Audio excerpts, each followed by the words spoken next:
The Second World War began with Adolf Hitler's surprise attack on Poland.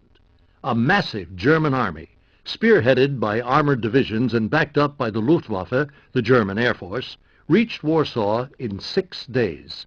This was the first dramatic display of the Blitzkrieg, or lightning warfare. Joseph Stalin, acting under a secret clause of the Nazi-Soviet non-aggression pact, ordered Russian troops into eastern Poland. Poland collapsed and was dismembered, and the first of millions of Polish Jews were murdered. In November, Soviet forces invaded Finland. Following a 6-month lull, the Third Reich attacked Norway and Denmark, then overran the Low Countries and France. Germany's style of brilliant, highly mobile mechanized warfare stunned the West. The rescue of 338,000 Allied soldiers at Dunkirk was one bright spot in an otherwise disastrous period for the Allies. Days after Fascist Italy under Benito Mussolini declared war on the Allies, the Germans marched into Paris. France capitulated and was divided into 2 zones. The German-occupied North and Vichy, the pro-German puppet state in the south. Meanwhile, Stalin annexed the Baltic states and Moldavia. Winston Churchill, self-confident and pugnacious, pledged that Britain would fight if necessary for years, if necessary alone. The Luftwaffe pummeled England's cities but failed to knock out the Royal Air Force. Hitler ordered the invasion of Britain indefinitely postponed. In North Africa, Italy's defeat brought the Third Reich into the field, and the elite Afrika Korps under General Erwin Rommel began a drive on the Suez Canal. In an impressive campaign, the Desert Fox pushed the British into Egypt.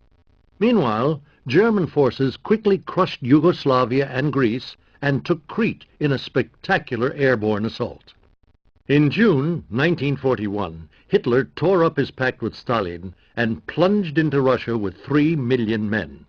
Along a 2,000-mile front, entire Russian divisions melted away under the shock of the German assault. The Germans captured Smolensk and besieged Leningrad, while in the south, Kiev and Odessa fell. By the end of the year, Hitler's armies touched the outskirts of the Soviet capital. But during an unusually harsh winter, the Germans failed to take Moscow, and the Russians pushed them back in the spring. Hitler then unleashed a new offensive aimed at the Crimea and the rich oil fields in the Caucasus. He laid siege to the vital transportation hub, Stalingrad, but a Russian counteroffensive under General Zhukov trapped and annihilated the German Sixth Army in a titanic battle. Hitler ordered a new armored attack, initiating the war's main encounter between the Russian and German armies.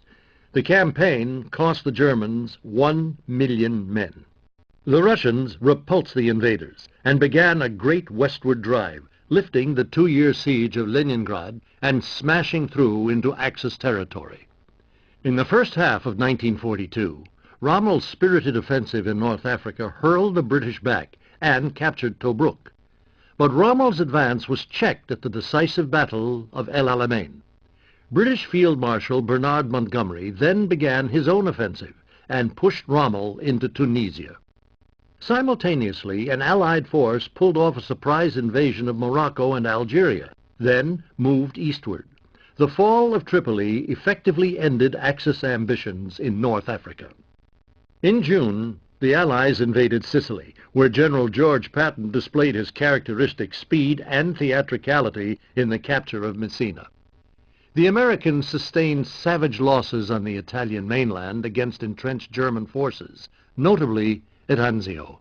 In the spring, the Allies breached the Gustav Line and liberated Rome.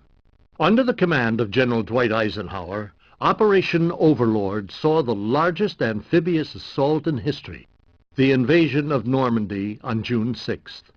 Meanwhile, a new Russian offensive pushed to the borders of Poland. Allied forces advanced in Italy, broke out of Normandy, and landed in southern France. Paris was liberated, while in the east, Soviet troops took Bucharest. The advance continued on a broad front. Hitler personally directed one final offensive in the west, the Battle of the Bulge. But under the weight of a two-front war, the Third Reich collapsed. On April 30th, in his bunker beneath the rubble of Berlin, Hitler took his own life. Germany surrendered a week later. The Second World War is history's most destructive conflict. The statistics are numbing. Among civilian fatalities, about 6 million Jews, 2/3 of the total Jewish population of Europe, were systematically slaughtered by the Nazi state.